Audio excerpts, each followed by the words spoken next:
Is Triple H racist? I don't know. I'm not gonna say he is. I'm not gonna say he not. We'll never really know what a person is doing behind closed doors. You never really know what a person's truly thinking. So I'm gonna leave it at that, far as that goes.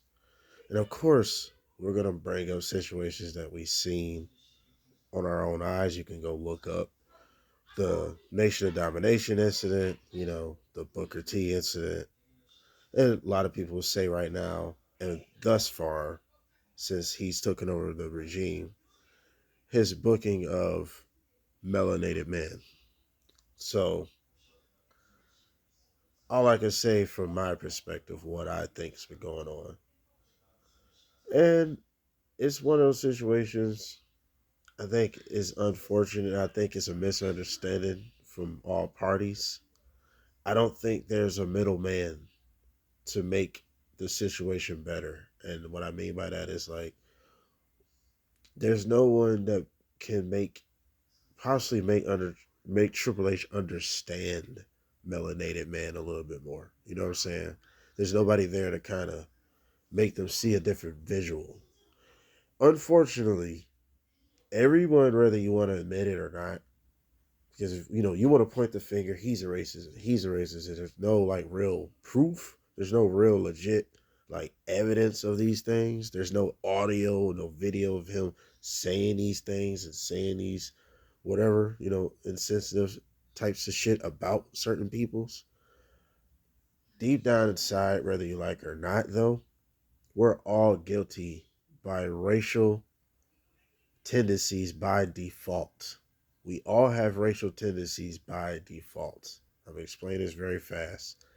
If you think about it, if you grew up in a neighborhood and you are surrounded by people that are more familiar to your look, meaning your skin type, and you are used to these types of actions they do, the way they talk, the way they behave. You go to school with these people, you grow up, you go to college, you grow up, you work, and the only time you may see different people from different communities is work, is school, things like that. But when you're in your neighborhood, right, you are surrounded by familiar territory. You are a product of your environment. So with all that being said, you are watching television, you're on your social medias, you're watching videos on TikTok, whatever, right? And there's a perception of different types of people that is given off to everyone. I'm in the hood right now, you feel me? So I'm surrounded by a more familiarity of people. So I can't really tell you how other ethnicities really are because I'm not around them except at work, except when I'm out in travels. You gotta go do something. You get what I'm saying? But that's only a small sample size of what other people are like that I'm not familiar with. So therefore, with our information that we get, we automatically are going to have these racial thoughts in our subconscious, whether we like it or not. It's really just the person, it's really the individual, it's really the mind that can make you think differently. That's it. Even though I'm a product of my environment, I happen to have the mindset of the personality makes the person before their appearance. Everybody doesn't have that, you know. So by default, okay, we all have racial tendencies, but to say someone's a full blown racist without really no evidence is pretty wild and it's pretty distasteful. Racial tendencies is by default. But now if it's blatant, and a lot of people say, well, it's blatant. He did the Nation of Domination and all that other shit. What he said about Booker T, and then the way he's booking Melanated Man right now. And you might got a lot of good points because right now, I don't, for the life of me, understand how Omos is not getting a Great Khali push. What was the difference between Great Khali and Omos? I don't understand how Bobby Lashley. I said it in the Bobby Lashley video. Go check that out. I don't understand how Bobby Lashley wasn't a gatekeeper to Roman Reigns and Brock Lesnar, And to explain what a gatekeeper is, this is a guy that is just as successful as them. He's just number two or three, just like Randy Orton is number two to John Cena number one. Randy got just as many titles and just as much as accomplishments as John Cena. Get what I'm saying? So why Lashley didn't have that same treatment is beyond me. Then Shelton Benjamin was gone. The didn't want to reform the Hurt business, and I think like it wouldn't have hurt nothing. No point intended, but it wouldn't have hurt nothing. What is Cedric Alexander doing? What was Shelton Benjamin doing? What was you doing with Lashley and the Profits? I mean, I don't know, because Lashley and the Profits it start off good. I liked you know, and Lashley was still getting cheered like crazy at this time when they first started. So I just didn't really understand why you didn't shoot that to a high spot for Lashley, even for the Street Profits as well. Even at one point in time, they could have got gold tag team champs and Lashley be the world champ. I mean, I just I don't know, bro. I don't know. I just think there's no middleman to make him understand how to work with other sides because it's an overall problem in general with that when it comes to race. It's still like this where your nationality is your gimmick, and that's where a problem is. That's like that with Samoans. It's like that with Mexicans. It's like that with Asians. It's like that with everyone else, but my fellow white brothers and sisters. They don't have a limitation of gimmicks. To prove this, John Cena got over with a hip hop gimmick. But R-Truth is actually a hip hop artist and didn't get over with that gimmick. R-Truth had to turn crazy and schizophrenic, and then he turns goofy later. You know, so it's just tell me if I'm lying when I said that about gimmicks. I'll repeat that one more time. My fellow white brothers and sisters, they don't have a limitation on gimmicks. Even the black women have to suggest to being black, basically. That's their gimmick. Just look around. Tell me if it's not. And I know it's like a sentiment of, okay, let them be themselves. And yes, it's very important to acknowledge your heritage. It's very important. But you got to understand, everybody may come from a certain place, but we're not all the same. So you can't sit here and tell me my fellow white brothers and sisters have limitless gimmicks. They could be pimps. They could be black nationalists. They could be all rappers. They could be gangsters, NWO. They could be all types of things, but blacks and Asians, other foreigners, even Englishmen, Irishmen, all of them have to be suggested to their nationality. See, I know it just seems like it's just the black, but no, this is kind of everybody's problem in a lot of situations. And it may work for certain people, but like, it seems like when you're not, I'm going to say this, not even just white, when you're not an American, when you're not a white American, really, you have a certain limit of gimmicks because it's it's it's still molded to some levels. Like Drew McIntyre is no longer just the Scottish guy. It seemed like, you know what I'm saying. For a long time, he was just the Scottish guy. Now he's kind of molded thanks to with the CM Punk shit. He's turning into more like a brash, cowardly asshole. I love Drew McIntyre right now, but like, you get what I'm saying. He's molded to something else. So even though the people still have a certain level, but it's still like a gimmick burial. You know what I'm saying? Because when it comes to melanated people and people from other sides, their gimmicks is where they came from. And like I said, some people it worked for, some people it fit, but that's where I said there's no middleman. I think if there was more of a middleman in the middle to make people understand and really get these backgrounds of different people. And I think if there's more conversation, Vince Russo really brought me up on this one where he said he have conversation, I mean hours talking to people to really understand them. And I think that's a very smart way to do it because as he said, as a white man, you can't book for a black guy the correct way without without having some level of education. If you don't understand that culture, you're not gonna know how to really use them instead of the way you've been taught, what you've been told.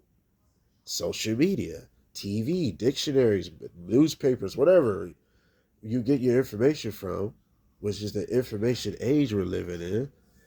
These things, some of these stereotypes, unfortunately, are true for all of us.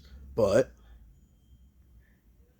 there's a lot of us that are totally different people, even though we come from those set of communities that have a reputation. The hood have a reputation. I'm from there, but that doesn't mean I'm in gangs or in the streets and what you think. And it's not your fault for thinking that. And so basically, I'm saying, like, it may sound like I'm defending Triple H. I'm really not going to just point the finger, because you can't just say that about somebody without no real concrete evidence. You can allude to these things, but the only argument would be, as far as Triple H goes, if he's a racial person deep down or whatever, is the only argument to that. The things he's done on TV is it was a TV show. He was playing a character to get heat. That would be the argument. You know what I'm saying? Because if we're gonna go down that, then we got to keep the same energy for a lot of different shit. You know, Randy Orton and Stone Cold are domestic violence guys. They RKO and Stone Cold stunner women. Stunner Stone Cold. I just stuttered real quick. Shouts out to Stone Cold. Stone Cold. I seen him beat Lita down with a fucking cheer, bro. Him and Triple H. So we got to keep the same energy. I know that ain't the same thing, but that would be the argument. It was a television character, you know. But far as him being in charge, I just think he needs a middleman. I think he needs to talk to Ron Simmons, or he need to talk to Mark Henry. He need to talk to Teddy Long. He need to talk to someone that kind of gets it a little bit more to make him understand it. And back to the hurt business, though, I think having a hurt business would have been a great move, because I'm like, none of those people was doing anything. And if you would have added Omos, because I'm gonna say it again, I don't understand how Omos is not like Great Khali. I don't get it, honestly. You know, I'm not understanding what they don't see in Omos, bro. He's like probably the biggest giant they ever had since Andre or some shit. He's like, is he taller than Big Show? I'm not really sure, but he's humongous. He can sell just off of that. All you need to do is give him a manager, bro. Like, I don't see what's so hard about that. I'm gonna say it. I said in the Giant video. Go check that out. The King Kong gimmick. If he had managers that talk for him, but they worship Omos, they summon Omos like King Kong, and it could be a chant. I'm sure the crowd would catch on to after a while. Omos, Omos, Omos. His own Goldberg like feel, his own Goldberg like aura. He'd go out there and decimate jobbers for like a good month or two. Not even two, like good month, just dominate. I mean, really fuck him up. And then he get Sheamus. Then he get Randy Orton. Then he get, big match after big match. I don't see how Omos is not world championship material, or he's not a threat to the universal title or the world title. The WWE title or the world title. I don't know how he's not a threat. He should definitely be a threat. And the fact he's not being used is very questionable, though. And Street Profits, I don't know what he's doing with the Street Profits, bro. It's time for a change for Street Profits. I'm hoping that New Day gives a change. I'm hoping Xavier Woods change, turn or something. Although I don't know what that would do for him joining Karrion Kross, because Karrion Kross is kind of having a hard time to uh really get over. And I think he need to cut his hair. I just think he looked a little bit more scarier with no hair. I thought the short hair at first was kind of cool, but nah, he's letting it get too long. Rather, I think he should just keep it short or cut it off. But back to Triple H though. I don't know, man. We just have to see what's going on, and I see what's going on. I'm not blind to it, but there's some people that just jump the gun before they really even see what's in front of them. You just shooting, you know what I'm saying? So just kind of dissect, and that's what I'm trying to really do. But there's a lot of, there's a lot of questionable things, and I'm just maybe, maybe it sounds like I'm taking up for Triple H, but I say give Triple H the end of this year to the next year to really dissect and see what we got brewing up because there is a lot of questionable things that's been happening. And I like I said, not even just the blacks. It's been a lot of different stuff. Like I just don't know what he's doing with Nakamura. You know, Nakamura should be a lot higher by this time. Royal Rumble winner. I mean, I'm just saying, like, damn. You know, it's a few people. But people get lost in the shuffle. It happens anywhere. People get lost in the shuffle, but some just shouldn't. Like a Lashley should have never got lost in the shuffle. He really never was. It's just his booking was horrendous. Really, he had a few. Karrion Kross that just was too long, and it didn't really get nobody, either side over. And like I said, Street Profits just nowhere to be found. Really, they had a match on SmackDown a couple weeks ago. They did win, but it's just time for some new direction. And like I said, Triple H needs to get more of an understanding. He need to get more of a communication key. Because Shawn Michaels seemed to get it a little bit more. From what I'm seeing in NXT. He seemed to have a middleman. He seemed to have somebody educating him on a culture he don't understand. And I think if Triple H had more of that, I'm sure he's got people, but like Vince Russo said the best thing I ever heard somebody say, bro. And I'm gonna say it in reverse. As a black man, if I was running a TV show, I will only know how to book other ethnicities the way I think, way the information I've been given, because I'm not around these people. I'm not living next door to these people like that. You might see one or two. You might see a white person here and a couple of white people here in the hood. You might see a Mexican here. You might see more Mexicans in the hood. You might see a couple of white families in the hood sometime. You know, but it's still like a thing where it's like I'm still around and used to a certain thing. So, but I'm just saying though, communication is key. And I think if Triple H had a little bit more communication, I think it'd be a little bit more of an understanding. I think it's a misunderstanding. I'm just going to literally leave it at that. That I think it's a misunderstanding, or it could be a lack of enthusiasm to not understand. And if it kind of seemed like that a little bit because it's kind of a pattern a little bit since he took over. There is just no black person that's in a prominent spot really. That's in a top spot that's getting a good push right now. Really, it's really nobody, and somewhat, but not really. It's just kind of slow burns really, and it's a lot of good stuff going on in WWE, but I just back to the hurt business. I felt like if people asking for it, if people appreciate to see a black faction, everybody understand it's a black faction. We know that, but I think people appreciate that. Even because I'm hearing white people talk about this more than anything. So I'm just like, I think they appreciate that fact, and I think they see that like, why not? We have seen Evolution, a white group. We have seen DX, a white group. NWO. We have respected that. Why not we see more of Hurt Business type groups where it's not even, oh, they're a black faction. It's just they're a faction now. At the end of the day, this color shit really slows everything down, and it makes everything too complicated. We need to start looking at the individuals. But that's all I gotta say about Triple H. Like, share, subscribe, comment, dislike, all the other good shit. We out.